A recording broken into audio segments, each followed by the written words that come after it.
on to the second part of the question, if you could please specifically speak to, would you vote to repeal the plan as it is? Oh, sure. I mean, on the Monday after Palm Sunday, I told you we had to vote in March. The very next day, I was the first Democrat in the nation to say that I would vote for repeal for the very reasons I've stated. And so we have to do it in a proper, responsible way, and that's why I took that position as I've outlined. Thank you. Do you support the health care plan passed in Congress? If not, would you vote to repeal the plan, and what would you do to reform the legislation? I think that this Obamacare bill has been the single biggest job killer that we have seen in a decade.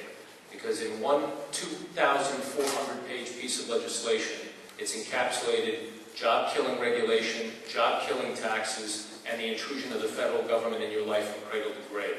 And no, I do not support it. And one of my first priorities when you elect me in November is going to be repeal and replace. My opponent has had an opportunity to sign a petition to discharge the repeal. He has refused to do that. Additionally, I had breakfast with doctors just this weekend. There were 8 of them. They talked to me about how they had phoned the congressman's office, and up until the day of the vote, they weren't getting a straight answer about where he was going to vote. It's just a reality that when you work for Speaker Pelosi, you do what the boss tells you. Well, she's not my boss, and she won't be. So, ladies and gentlemen,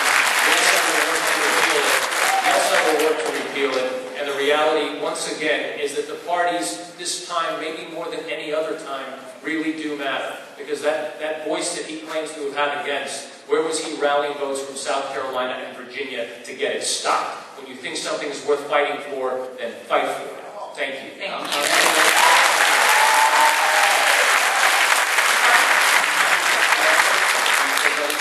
I can tell you what we did. Okay.